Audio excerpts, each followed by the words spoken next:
Tokrat o občinskem informatorju, otvoritev 3 cestnih odsekov v Kungoti. V mariborskem zavetišču za živali so za odgovorno skrb za živali. V Pekrah predstava Valdorske šole 3 kralji z dobrodelno noto. V Selnici ob Dravi razstavljajo svoje dela likovniki kulturnega društva Pavza. V Mariboru odmeva podaljšanje časa plačljivega parkiranja. Preventivni nasveti o porastu gripe in drugih viroznih obolenj. Lepo pozdravljeni. Začenjamo s cestami. Pri Vinotočju Pliberšek v Kungoti so ta teden odprli 3 prenovljene cestne odseke. Bubno-Svečina, Ciringa državna meja in Jedlovnik Rad-Čajžič. S tem so še korak bliže prenovitvi cest v občini, ki se vse bolj odpira navzven s svojimi dejavnostmi, ter nenazadnje povezuje tudi s sosednjimi kraji z Vinsko cesto in drugimi cestami.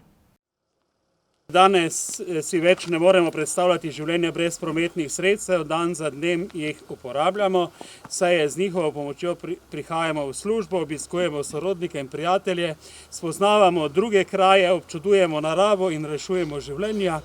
Gotovo je prav, da ta sredstva blagoslavljamo, da se z blagoslovom Bogu zanje zahvaljujemo in tudi drug drugemu in ga obenem prosimo, Boga naj nas varuje.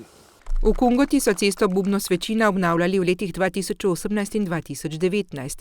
Cesto Jedlovnik Rad-Čajžič so pridobili ob sanaciji plazu Gamzeja, 3. odsek pa je od Ciringe do državne meje. Zdaj so vse 3 tudi slovesno odprli. Tako da smo izjemno zadovoljni, izjemno veseli tudi občani in občanke ter številni obiskovalci, ki prihajajo v občino Kungota, bodisi tudi kot turisti, so izjemno navdušeni na to pridobitvijo naše občine. Nenazadnje gre za zelo pomembno tudi prometno žilo za sam turizem v naši občini, zato smo tega nedvomno zelo veseli. Zadovoljen pa je tudi predsednik vaške skupnosti Kungota, ki je izpostavil, da odsek ceste Ciringa pelje do avstrijske Vinske ceste, z obnovo odseka pa so pridobili boljšo povezavo. Ta cesta pelje tudi do avstrijske Vinske ceste in s tem bi se povezala naša vinska cesta tudi in s tem tudi naši vinarji, ki bi imeli, ti goste bi imeli lažji dostop do naših vinarjev, kar bi pripomoglo k večji obiskovanju teh naših vinotočev in vinarjev. Na prvem mestu pa je dobro urejena cestna infrastruktura, pomembna za domačine in njihove potrebe. Sigurno pomembno tudi lažji prevoz, ker infrastruktura pomeni, da potem ljudje ostanejo tudi na tistem kraju, kjer živijo in jim omogoča lažji dostop do svojih bivališč in tako, ne. Obnova cest pa pomeni tudi širši razvoj drugih dejavnosti v občini, ki prisegajo na odprtost navzven in za boljšo kakovost bivanja.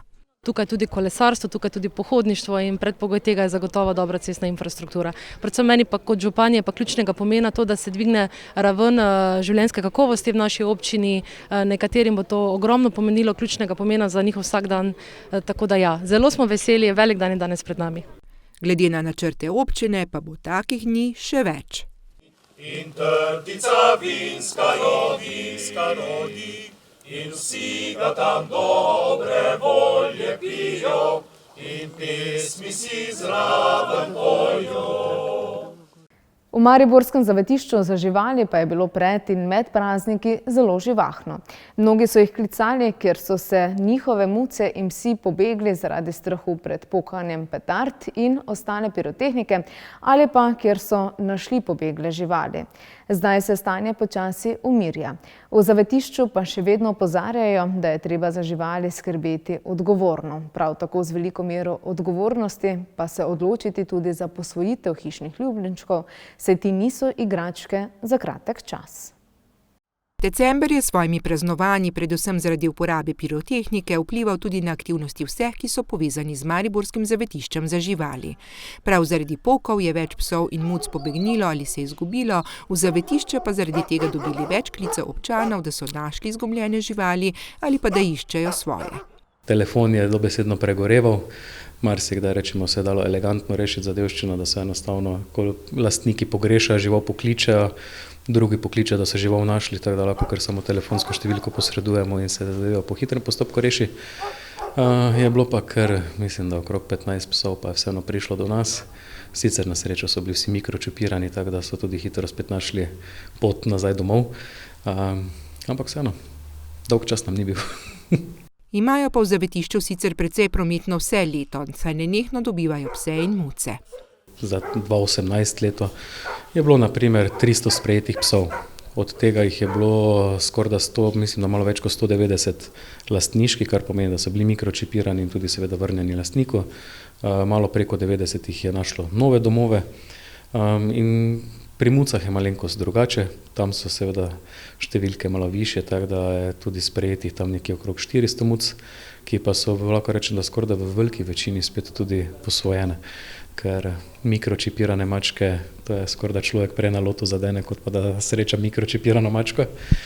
Po drugi strani je bilo tudi več kot 500 mačk, takih prosto živečih divjih mačk, ki so bile pri nas sterilizirane in kastrirane in spet vrnjene v okolje. In rečemo, takšne cifre, oziroma te številke se nekje iz leta v leto so približno tu nekje, včasih malo več, včasih malo manj. V zavetišče pa ne prinesejo samo najdene živali, ampak tudi lastniške, ko se ljudje premislijo in nočejo več imeti ljubljenčka. Pozabljajo, da živali niso igračke. Vedno rečemo, skrb za žival je odločitev za naslednjih 15-20 let, kar pomeni, da bomo celotno to obdobje bomo skrbeli za žival vse dni, se ne bomo odločali, da bi dali malo tam. In seveda, zato mora vedno najprej kot eno, mora biti to družinska odločitev. Po drugi strani, tako ste rekli, da so mogoče to kakšna darila. Tudi v našem interesu je, da ne pridejo ljudje sem in si enostavno rečejo, aha, tam je všeč, gremo domov. Predvsem želimo, da se ljudje seznanijo z karakternimi značilnostmi živali. Ni samo v izgledu, ker sicer lahko ti je žival lepa, ampak če se karakterno ne ujemata, lahko še enkrat ponovim, to je 15 let se bomo gledali. Živali zato doživljajo stres, stisko. Ta se največkrat zazna pri tistih, ki so zaradi smrti lastnika ostale brez ljubljene osebe in brez doma. Zato polagamo vsem na srce. Skrb za živali je odgovornost, ki ne mine, kadar nam to ne ustreza več. V Kulturnem domu Pekre so učitelji in starši učencev mariborske Valdorske šole pred zbranim občinstvom uprizorili igro Trije kralji. Vsako leto namreč pripravijo novo igro. Tokratna gledališka igra pa je imela tudi dobrodelno noto, saj so zbirali prispevke za dečka, ki boleha za hudo boleznijo. Na Valdorski šoli so se odločili, da bodo ob uprizoritvi gledališke igre zbirali tudi prostovoljne prispevke za hudo bolnega dečka Matijo. Z prostovoljnimi prispevki za enega prav posebnega dečka, ki trpi za cerebralno paralizo in nujno potrebuje operacijo, ki je v bistvu samoplačniška in starši tega denarja ne morejo zbrati. Operacija v Ameriki potrebujejo nekje 70 000 evrov. In naša šola se je že skozi cel december in tudi zdaj za to igro in še za eno igro predtem, oziroma za 2 uprizoritvama se priključujemo tej akciji. Igro Trije kralji je režirala predmetna učiteljica na Valdorski šoli, priredili pa so jo za otroke. Ta igra temelji sicer na stari nemški igri, ta je malo skrajšana verzija, tako da je tudi za otroke bolj primerna, ker ni tistih hudih stvari, ki jih Herod počne. Je pa ta klasična igra o 3 kraljih, ki sledijo zvezdi, ker iščejo otroka in potem mu seveda dajo darove, ko najdejo ga, ampak Herod, tisti, ki ga hoče dobiti, s temu se pa izognejo na koncu. Z velikim veseljem pa so pri gledališki igri sodelovali tudi starši učencev. Priprave so bile zanimive, kot zmeraj. Tukaj vsi sodelujemo zato, ker hočemo sodelovati, dobra volja. Kot je običaj pri teh igrah, so nekako tedensko, tromesečje pred nastopom nekako tedensko vadimo pod vodstvom režiserke in vsak tudi daje nek svoj input v to. Zadovoljni pa so bili tudi gledalci, tudi s tem, da šola sodeluje pri dobrodelni akciji. Ja, v bistvu zato, ker vsak si zasluži živeti in ja. V bistvu zelo dobro pokaže se čut za sočloveka, ampak generalno gledano je to za eno državo pravzaprav sramota, da se morajo prispevki na tak način pobirati. Smo tukaj kot tisti, ki smo nekako prijatelji valdorske pedagogike in smo mogoče tudi zaradi tega, ker smo malo drugačni, naklonjeni humanitarnim dejavnostim, pa se mi zdi dobro, da povežemo to, da pridemo sem, pogledati predstavo in nekaj podarimo. Podarili pa so drug drugemu istočasno tudi čas, dobro voljo in se povezali. Ostajamo pa pri kulturi in se selimo v drugi kraj. V Hram kulture Arnolda Tovornika, kjer so včeraj svoje dela na ogled postavili člani in članice likovne sekcije kulturnega društva Pavza. Gre za letni pregled likovnih del likovnikov, ki se dejavno predstavljajo na mnogih razstavah, tokrat spet doma. Likovniki, združeni v likovno sekcijo kulturnega društva Pavza, so v Hramu kulture v Selnici ob Dravi odprli svojo letno razstavo likovnih del, predvsem slikarskih umetnin, s katerimi so se sprehodili po prejšnjem letu. Otvoritev razstave z naslovom Likovni sprehod skozi leto 2019, kjer predstavljamo torej dela, ki so nastajala skozi leto na naših kolonijah likovnih, na naših druženjih in pa tudi v našem prostem času. Odprtje razstave je bilo ponovno zelo dobro obiskano. Obiskovalci so poudarili, da radi podprejo svoje krajane pri njihovem ustvarjanju. Sem se že ogledal, preko še ni bilo gužve in je kar zelo napredujejo. To je moje mnenje, čisto laično.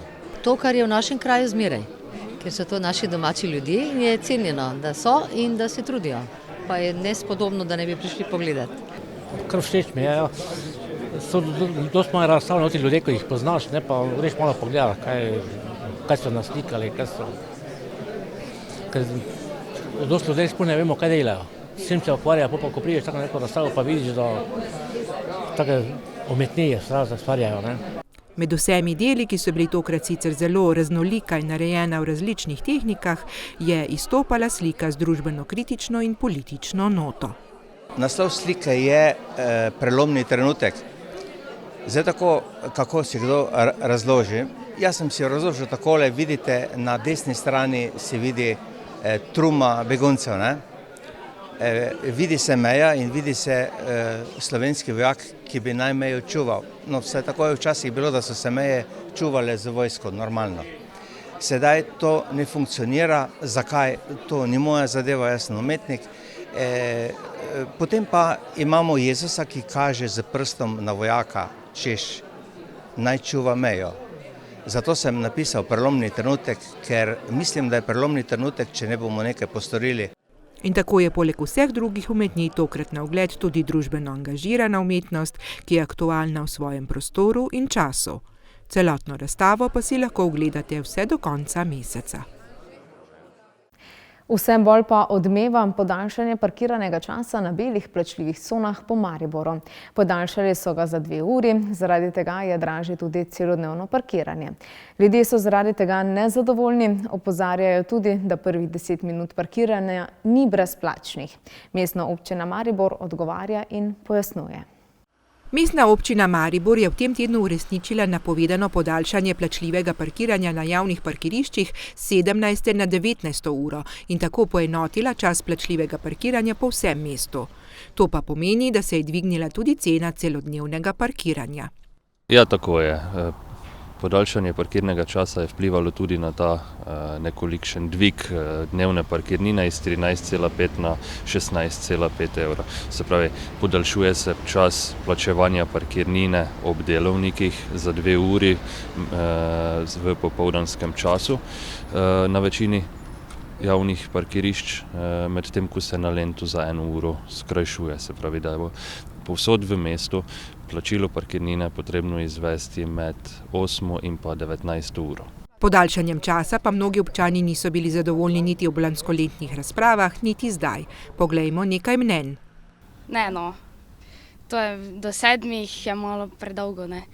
Mislim, kaj se tiče, glede na to, da itak v Mariboru je premalo ljudi popoldne v mesto, zdaj pa so še do 7 naredili parkiranje, zdaj bo pa še manj, zdaj bo pa še več v centre hodili, ne.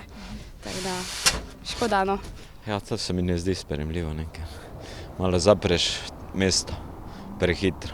Po mojem nesmiselno, ker po mojem to samo nastradajo tiste, ker hodijo popoldne službo, pa po trgovinah, pa ono pa tretjo, ker jaz mislim, da če so podražili, pa še podaljšali, to je pol dvojna podražitev, ne. Lahko bi to malo gledali na ta standard na slovenski, da bi bilo malo vsaj parkirni plac. Jaz vem, da jih je premalo, stalno ožijo, ampak tako pač je pri nam. Čas je dejansko podaljšan, na občini pa pravijo, da se cene niso spremenile. V bistvu se cene samega ura parkiranja niso spreminjale, razen na Mladinski ulici, se pravi zahodno od Štrosmajerjeve. Tam smo pocenili iz 0,8 na 0,5 centa oziroma 0,5 evra, kar je smiselno glede na to, da gre za območje predvsem spalnih naselij. Obljubili pa so brezplačnih prvih 10 minut parkiranja, ki naj bi jih upoštevala tudi aplikacija EasyPark. Ker pa je prišlo že do nekaj nesporazumov, zdaj pojasnjujejo, kaj dejansko pomeni brezplačnih prvih 10 minut. Kar zadeva brezplačnih 10 minut, pomeni parkiranje do 10 minut. Ne všteva se teh 10 minut v čas plačila. Do 10 minut parkiranja je parkiranje brezplačno, po 10 minutah je potrebno vozilo odpeljati. Če se parkira več kot 10 minut, se pravi 11, 12, 1 ura, je pa potrebno parkirnino plačati, bodisi z aplikacijo, bodisi na parkomatu. V prihodnosti pa imajo še načrte urediti večja parkirišča na robu mesta, tako da se bodo ljudje v mesto peljali z avtobusom ali kolesom. Vedo pa že zdaj, da bodo zaradi tega morali okrepiti javni potniški promet. Za konec pa še k naši skrbi za zdravje. Januarja in tudi februarja je vse več virusnih obolenj dihal, vedno večji porast ima tudi gripa. Da nas bolimo, so potrebni mnogi preventivni ukrepi, od umivanja rok, najprej pa vse do tega, da bolniki ostanejo doma. Kako za svoje zdravje skrbijo Mariborčani, so nam povedali v anketi na ulicah. Zbrali pa smo tudi nasvete Centra za krepitev zdravja. Med najbolj učinkovitimi sredstvi proti gripi omenjajo na Centru za krepitev zdravja na prvem mestu cepljenje. Ob tem pa vodja pravi, da lahko veliko preventivnega naredimo tudi sami. Se izogibamo zaprtih prostorov, kjer so množice ljudi, da se gibamo čim več na svežem zraku, zato ker s tem tudi utrjujemo svojo imunsko odpornost, da pazimo na pravilno prehrano, čim več sadja, zelenjave, vitamina C. Mi sicer prehranskih dopolnil ne priporočamo, v tem, ko pa je potrebno dvigovati, ko ni toliko sezonskega sadja, zelenjave, pa se priporoča mogoče ta prehranska dopolnila z dodatkom vitamina C, cinka, če kdo ne mara določene vrste zelenjave, sadja. Za preventivo lahko torej veliko storimo. Pač se gibamo.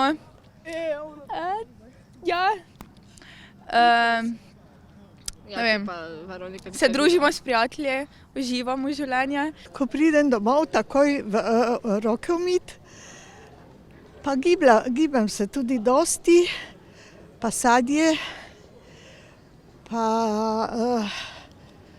Naredila sem si mešanico teran, borovnice, brusnice, suhe slive, ingver in cimet. Kaj jaz vem, nič kaj posebnega, nič posebnega. Limonice, čaj, malo na zrak, pa to. Prav to poudarjajo tudi na Centru za krepitev zdravja. Veliko lahko res sami naredimo, ne se zapirati v prostore, ker s tem tudi vplivamo na svojo dušico, svojo psiho, ki je spet posledica tega, da lahko oziroma vzrok za to, da zbolimo za gripo, ker če imamo dovolj utrjen imunski sistem, imamo zelo malo možnosti, pa če vse to pravilno delamo, kot sem povedala, imamo malo možnosti, da zbolimo. Na centru opozarjajo tudi, da naj oboleli ostanejo doma, da ne okužijo še drugih. Kar veliko ljudi, bomo rekli, tudi zaradi časa, ki je, zaradi pomanjkanja kadra, sploh v določenih poklicah hodijo ljudje z gripo tudi v službo. To je absolutno odsvetovano, zaradi tega, ker sami sebi poslabšamo in tudi podaljšamo čas ozdravitve, hkrati pa še to prenašamo, to virusno obolenje tudi na druge. Med najpomembnejše ukrepe pri ohranjanju zdravja pa sodi tudi umivanje rok. Predvsem pri stikih z drugimi ljudmi, v večjih ustanovah, trgovskih centrih, zdravstvenih ustanovah, kjer prijemamo več predmetov, tudi ograje pri stopnicah. Poglejmo še, kaj se te dni dogaja v naših krajih. Ves vikend bo v Rušah v športni dvorani 26. mednarodno strelsko tekmovanje, na katerem bodo tekmovali priznani mednarodni tekmovalci. Tekmovanje upravičeno velja za eno bolj kakovostnih tovrstnih tekmovanj v Sloveniji. Jutri pa bo v Selnici ob Dravi srečanje slovenskih karate mojstrov z naslovom Gala Embosai Shotokan Slovenije. Slavnostna akademija se bo začela ob 19. v Hramu kulture Arnolda Tovornika. To je bilo za danes vse. Spremljajte nas tudi na spletnih portalih lokalec.si in nbreport.si. Želim vam prijeten vikend in vse dobro do ponedeljka, ko se zopet vidimo. Lahko noč.